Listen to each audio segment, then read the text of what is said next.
नामकरण समारोह के पश्चात केसरी अपनी प्रजा को मारुति से मिलवाते हैं। वहाँ दूसरी ओर शंभ साधन वन में वृक्षासुर नामक एक भयंकर दानव अपनी चीख से हाहाकार मचा देता है। वो अपनी विकराल जड़ों से जानवरों की परछाई द्वारा उन्हें पकड़कर निगल जाता है। प्रांगण में सूर्य की तीव्र रोशनी के कारण प्रजा अपने प्यारे युवराज को देख नहीं पाती है कि तभी मारुति अपनी परछाई का आकार बढ़ाकर उन्हें शीतल छाया का अनुभव कराते हैं। परंतु जब युवराज की परछाई शंभ साधन वन में वृक्षासुर की रेखा तक पहुंचती है, अब आगे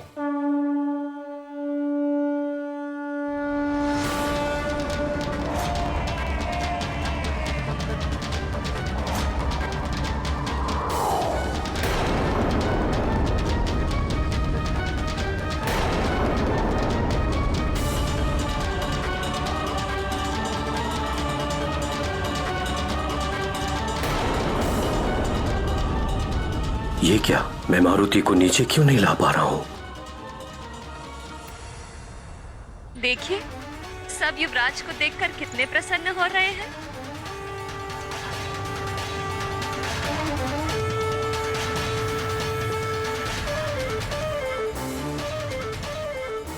मंत्री जी, युवराज नीचे क्यों नहीं आ रहे हैं?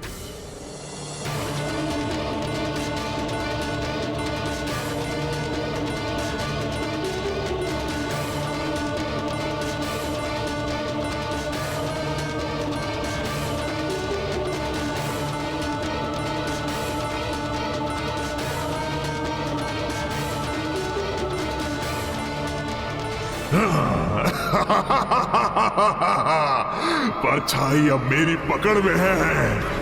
अब तेरे छूटने के सारे प्रयास विफल हो जाएंगे।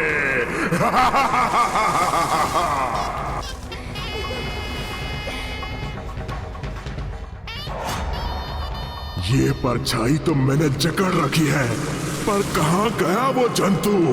मेरी दृष्टि से दूर कहाँ छिपा है?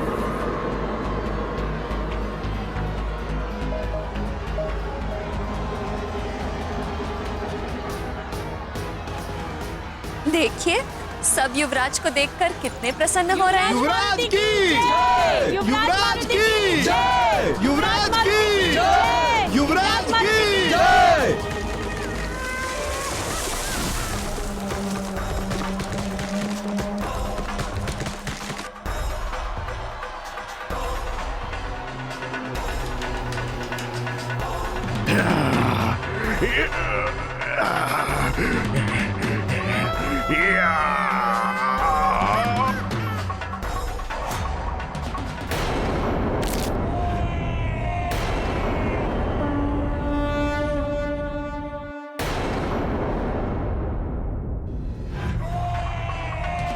मुझसे चल, तुझे मैं अपना ग्रास अवश्य बनाऊंगा।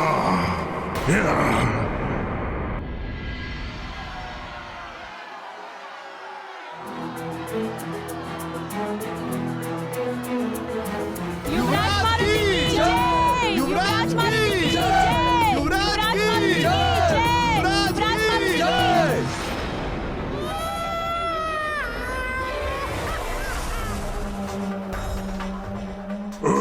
केसरी, मेरे पिता का हत्यारा, बहुत दिनों बाद आज अवसर मिला है।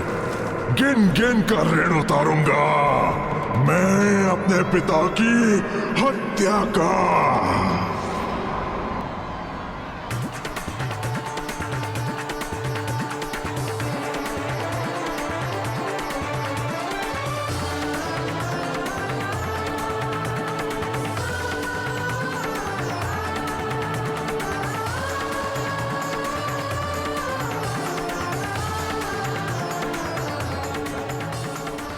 अच्छा, तो मेरे हाथ से निकला जंतु केसरी और अंजना का पुत्र है।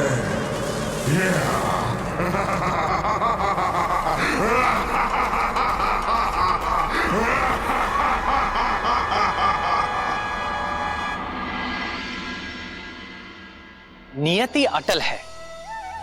सारी असुरी शक्तियां चाहे जितना भी बल लगा लें, किंतु अवतारी शक्ति का बाल तक बांका नहीं कर सकती। उनका स्वभाव, उनकी प्रकृति स्वयं उनके वश में नहीं होती।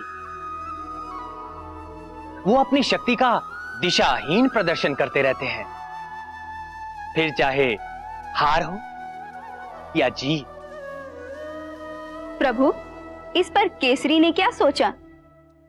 वह असुरी शक्तियों के दुष्ट स्वभाव से अवश्य ही चिंतित हो रहे होंगे। हाँ, अवश्य चिंतित तो हो ही रहे थे और आशंकित भी। बात उनके पुत्र के साथ साथ प्रजा की सुरक्षा की भी थी, इसलिए कोई चूक ना हो जाए, इसका उचित ध्यान रखा जा रहा था।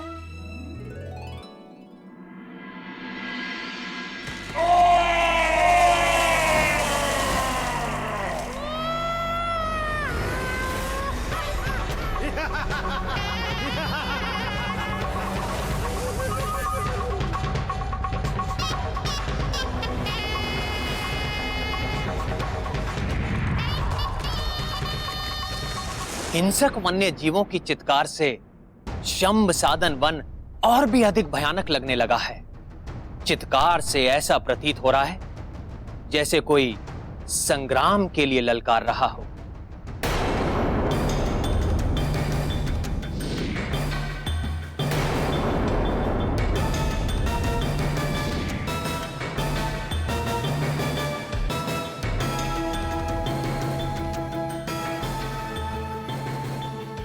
महाराज, आपने बुलाया मुझे? आज प्रातःकाल जो घटना घटी है उसे लेकर मैं बहुत चिंता में हूं मंत्री जी।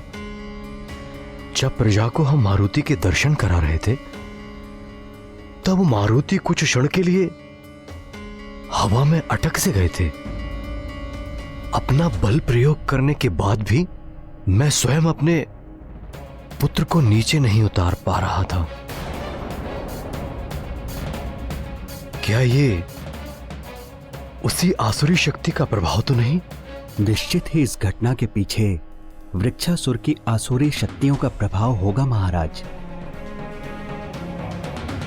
छल और बल का बड़ा ही महारथी है वो दुष्ट।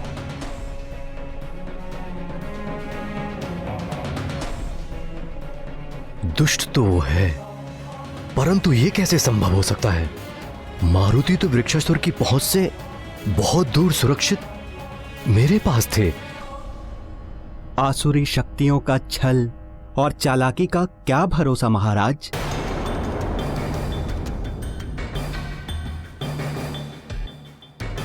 पर संबसदन कुल के साथ समझौते के कारण हमारे राज्य का एक पक्षी भी उस वन की सीमा को पार करके नहीं गया, इसलिए उनका हमारा क्षेत्र में आने या मारुति को किसी भी प्रकार की हानि पहुंचाने का कोई कारण ही नहीं होता। इन आसुरी शक्तियों का छलवारे कार्य का मेरे साथ क्या संबंध हो सकता है? आपका कथन उचित है महाराज। शंभ सदन के वन में से किसी ने भी आज तक उस समझौते का उल्लंघन नहीं किया है, पर उन पर विश्वास करे भी तो कैसे? हमें चारों ओर दृष्टि रखते हुए हर प्रकार से सतर्क रहना होगा महाराज। उचित है, पर सुमेरु राज्य की सीमा पर खड़े संबसदन के पुत्र वृक्षासुर की गतिविधियों पर कड़ी से कड़ी दृष्टि रखनी होगी। जी।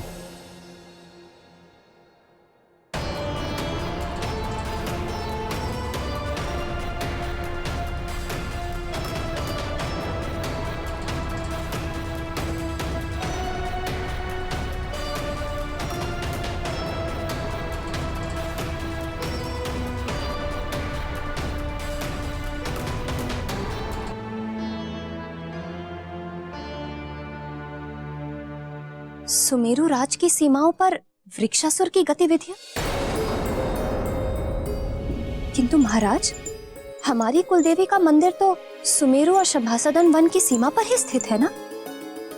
पर परंपरा अनुसार कल ही हमें अपने कुल देवी के दर्शन को जाना आवश्यक है। किसी तरह से ये कार्य पूरा हो जाए, बस भोलेनाथ से यही कामना है।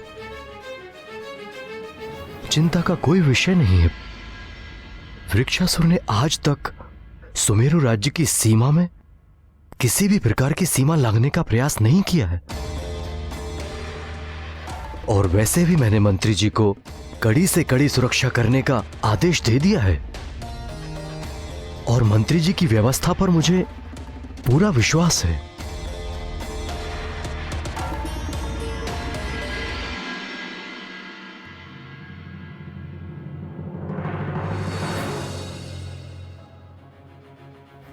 निश्चित ही कल मारुति की सुरक्षा की विशेष व्यवस्था करनी होगी।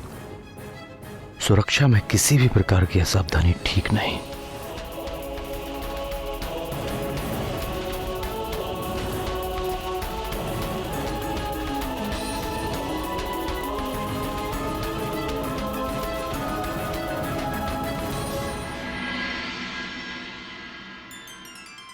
पुत्र, पुरोहित जी पधारे हैं। कुलदेवी ललिता अम्बा के मंदिर जाने से पूर्व हमें यही भवन में कुछ विशेष विधि विधान से पूजा करनी है। माँ, विशेष पूजा? मुझे भी ये विधान और पूजा करनी है। हाँ पुत्र।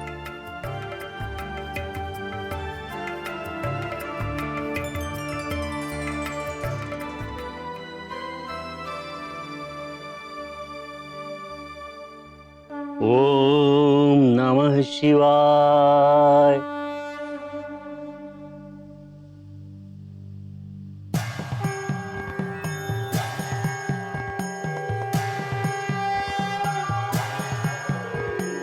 ओम सद्यो जातं प्रपद्यामि सद्यो जाताय वै नमो नमः।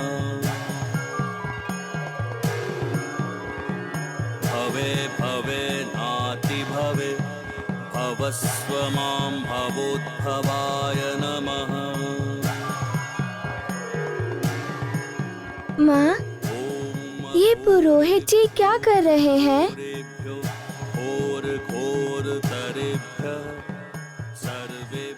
महादेव पृथ्वी, अग्नि, जल, आकाश और वायु के सार तत्व को धारण करते हैं। भस्म के माध्यम से वे सारे जगत का ग्रहण करते हैं। पुरुषाय विद्महे महादेवाय धीमहि। महादेव शिव को भस्म का श्रृंगार सर्व प्रिय है पुत्र। उनके श्रृंगार के लिए पुरोहित जी ने बेल, शमी, पीपल, बड़ और अमलतास के पेड़ के काष्ठ को शिव मंत्र का उच्चारण करते हुए जलाकर भस्म को तैयार किया है। वही भस्म शिवलिंग के पास पड़े कलश में रखा है। महाकाय महाकाल जगतपते महाकाल और अब पुरोहित जी उस भस्म को पीले वस्त्र में बांधकर एक पोटली बना रहे हैं। महाकाल महादेव महाकाल महाप्रभो महाकाल महारुद्राय महाकाल नमोस्तुते। महाकाल महाज्ञान महाकाल तमोपर।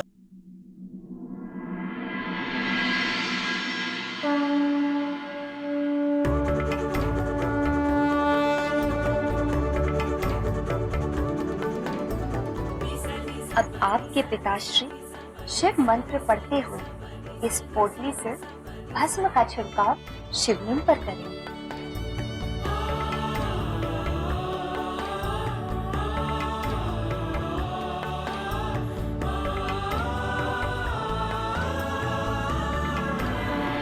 ओम सद्यो जातं प्रपद्यामि सद्यो जाताय वै नमो नमः। अब जब इस पोटली का भस्म पोटली के महीन छिद्रों से छनकर ये भस्म जो महादेव को अर्पित किया है शिवलिंग को ढक लेगा, तब यही भस्म विभूति बन जाएगा। महादेव जो त्रिपुंड पाने मस्तक पर धारण करते हैं, उसमें ब्रह्मा, विष्णु और रुद्र के 7 तत्व समाहित हैं।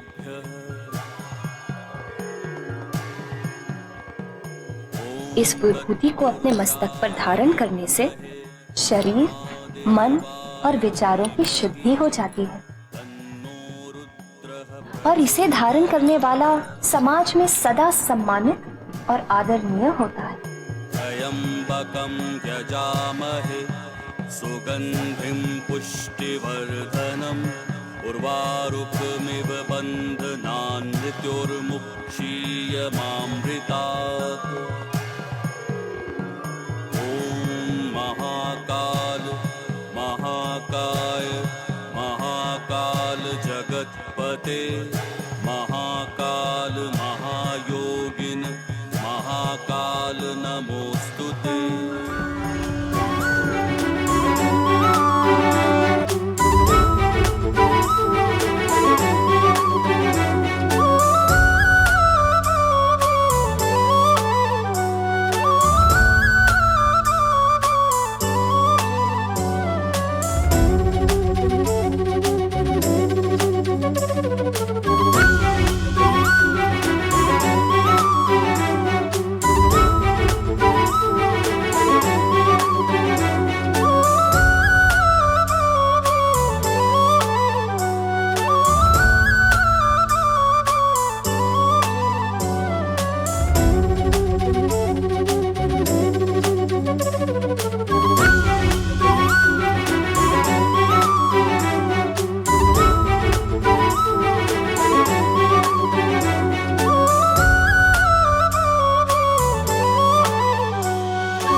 ज्ञान गुण सागर जय कपीस तिहु लोक उजागर। राम दूत अतुलित बल धामा अंजनी पुत्र पवन सुत नामा। महावीर विक्रम बजरंगी कुमति निवार सुमति के संगी। कंचन वरन विराज सुबेसा कानन कुंडल कुंचित केसा। जय हनुमान ज्ञान गुण सागर जय कपीस तिहु लोक उजागर। राम दूत अतुलित बल धामा अंजनी पुत्र पवन सुत नामा। हाथ वज्र और ध्वजा बिराजे कांधे मूंज जनेऊ साजे। शंकर सुवन केसरी नंदन तेज प्रताप मां जगवंदन। विद्यावान गुणी अति चातुर राम काज करिबे को आतुर। प्रभु चरित सुनबे को रसिया राम लखन सीता मन बसिया। जय हनुमान ज्ञान गुण सागर जय कपीस तिहु लोक उजागर। राम दूत अतुलित बल धामा अंजनी पुत्र पवन सुत नामा। सूक्ष्म रूप धरि सिंह दिखावा विकट रूप धरि लंक जरावा। भीम रूप धरि असुर पुत्र मारुति, ये क्या किया? हो गई शुद्धि। जय हनुमान ज्ञान गुण सागर जय कपीस तिहु लोक उजागर। राम दूत अतुलित बल धामा अंजनी पुत्र पवन सुत नामा। माँ, अब मैं इस बची हुई भस्म का क्या करूँ?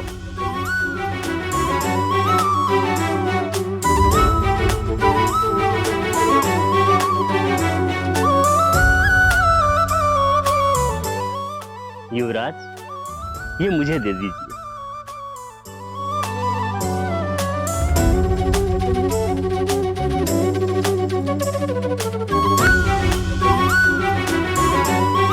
कितना महान बालक है ये।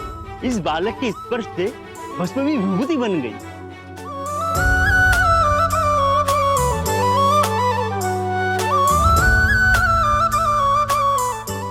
देख रहे हैं आपके पुत्र की नवीन लीला।